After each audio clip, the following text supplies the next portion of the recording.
the 18 WJTS News, good evening. I'm Charlotte Olson. Officials with the Jasper Water Department have issued a boil order for businesses and residents on the city's southeast side that are in the vicinity of the Vincennes University Jasper campus. The boil order is the result of a failed water line in the area. Residents and businesses along A, B, C, and E streets, along with Hillbrook, Raymond, Highland, and St. James streets, as well as Hill Road, Energy Drive, and 3rd Avenue from Liberty Street to South Meridian Road, are under this order as well. The area affected includes Redemption Christian Church and the offices of the DuBois Rural Electric Cooperative. The Water Department says until further notice, residential and business customers in the affected area need to boil their water before consuming. Water samples were tested overnight, and water from the site must pass 2 samples over a 48-hour period before the order can be lifted. A boil water advisory is issued when some type of event has created the potential for contamination to enter the water supply. Jasper water customers in the area should bring water using for drinking, for coffee, tea, powdered drinks, fountain drinks, ice, brushing your teeth, and washing dishes to a full boil for at least 5 minutes before consuming. Over 19,500 square feet were taken into account in the new schematic design for a possible addition to Forest Park Junior-Senior High School in a presentation by Evansville-based VPS Architecture Wednesday evening to the Southeast DuBois School Board.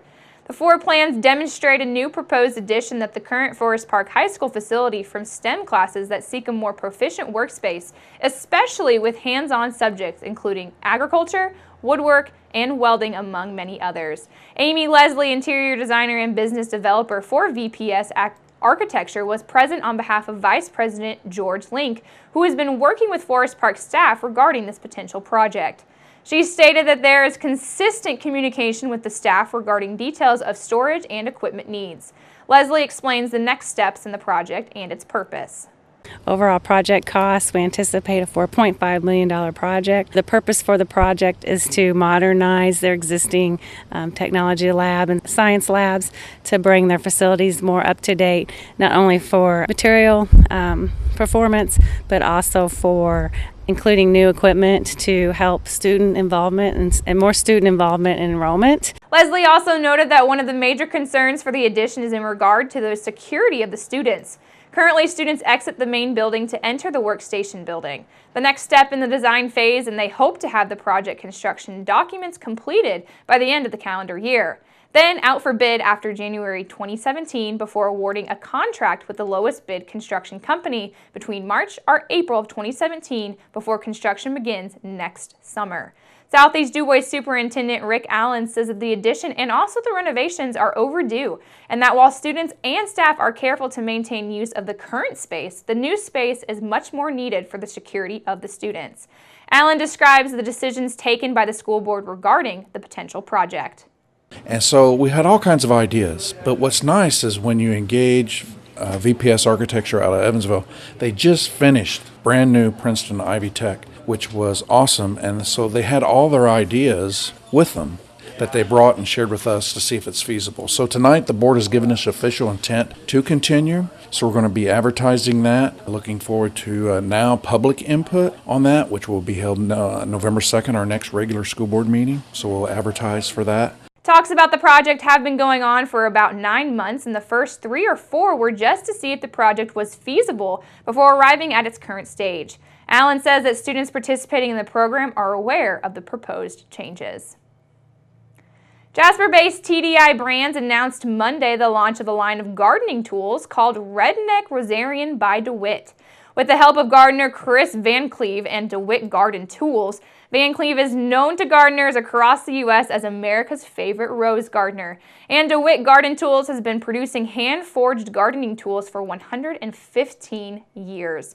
Van Cleve, also known as the Redneck Rosarian, has a vast number of devoted followers who tune in regularly to his blog. Also, they follow him on Facebook and Twitter and listen to his Rose Chat podcast. Redneck Rosarian by DeWitt will be sold on Amazon.com and distributed to select independent garden centers nationwide by TDI Brands. The Huntingburg Chamber of Commerce will host an informational meeting regarding the city's Stellar project next Wednesday, October the 12th at 8:30 at the chamber office on the 2nd floor of Old National Bank Building at 327 East 4th Street in Huntingburg.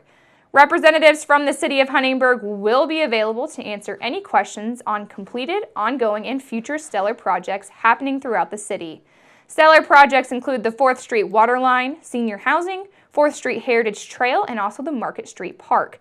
The public is invited and encouraged to attend. Destination Huntingburg's 4th annual Haunted Huntingburg event is set to take place this Saturday, October the 8th. People from all around are thrust into the Halloween spirit in Huntingburg as a full day of fun of activities takes place, including the popular Haunted Huntingburg Blues Festival.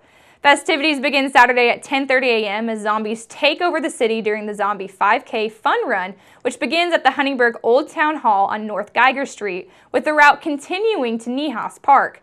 Registration is $25 and free zombie makeovers are available for participants. After the Zombie 5K, participants are encouraged to stay for the Blues Festival. The Blues Festival will be going on from 12 noon until 7 p.m., and the Huntingburg Blues Festival returns this year, taking place on the Market Street behind the Huntingburg Old Town Hall. The sounds of blues music will radiate as festival goers can enjoy regional food booths, craft brews, art, and craft vendors.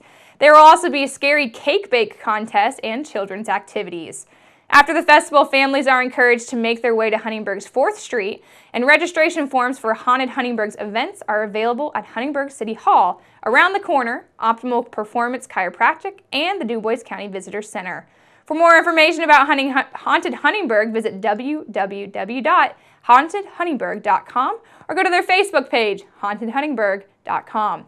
The proceeds will go to Haunting Huntingburg benefit the Destination Huntingburg and other Huntingburg programs.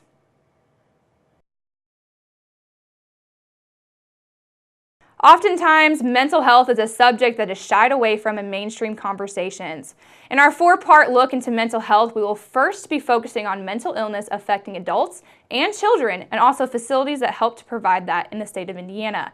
Mental health is defined as a state of emotional and psychological well-being, and that an individual can meet the ordinary demands of everyday life. The term can be used to understand the meaning of a full range of emotional disorders or even brain diseases. Gene Shadler, Superintendent and Clinical Director of the Evansville State Hospital, states how these are biological in nature. You know, we can't help how our brain works. This is a biological issue. And so, again, having supports, having people that understand that it's not a moral choice, that it's not because they're bad people, but it is the way their brain works, and they want to have a good quality of life as well. And how can we help provide that? In 2013, Indiana ranked in the bottom 10 states with the highest prevalence of mental illness. It found that contributing factors to numerous reports of mental illness in Indiana were cases of child maltreatment, experiences in high toxic chemical releases, and also obesity. Of Indiana's approximately 6.4 million residents, close to 227,000 adults live with a serious mental illness, and about 71,000 children live with serious mental health conditions as well. Gene Shadler shares with us the stigma that is still attached to mental illness. There's always been a stigma with mental illness. Is it better than it was 50 years ago? I think I've been in the field for 24 years, and I can see it evolving and changing in the past 24 years. But there's still a stigma out there with mental illness, and part of what we have to do to work with that is just continue education. The state of Indiana operates 6 state psychiatric hospitals that maintain Joint Commission accreditation as a behavioral health care organization. The Evansville State Hospital is a 168-bed replacement psychiatric facility that was completed in 2003. They accept adults with mental illness. The Evansville State Hospital also recently celebrated its 125th anniversary, which happened last year. Throughout a patient's stay, doctors use a combination of therapy and medication. First line of treatment is going to be medication. And so having the right mix of medications, and we have an excellent medical staff that work with our patients and getting them stabilized. The other piece of, getting them off of drugs, cigarettes, we know nicotine affects how their medications work. Mm-hmm. Again, in some ways we're putting them in an environment that helps them to get stabilized and turned around medically speaking. At treatment options that help them to manage their symptoms. Who is their support system in the community? If they don't have a support system, who else in the community could help provide some support?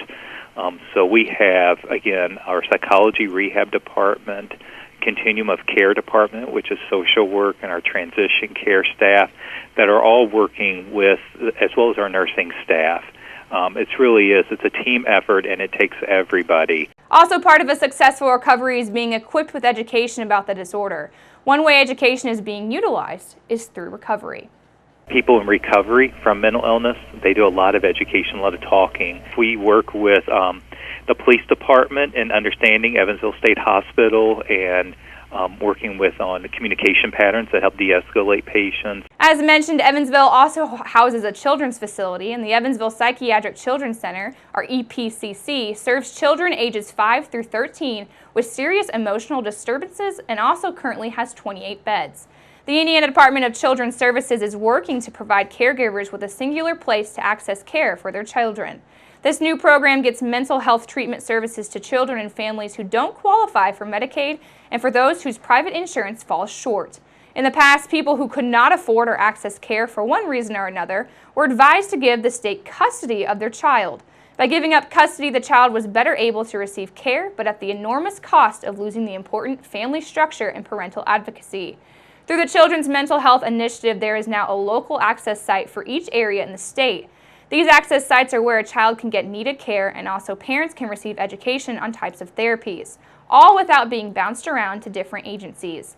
You can access the information about the Evansville State Hospital at in.gov/Evansville State Hospital, or to access information about the Children's Mental Health Initiative, you can also visit their website at www.in.gov/DCS. And make sure you come back next week and we'll have part 2 of our mental health segment discussing PTSD. Keep it right here, because up next we'll take a look at your weather summary.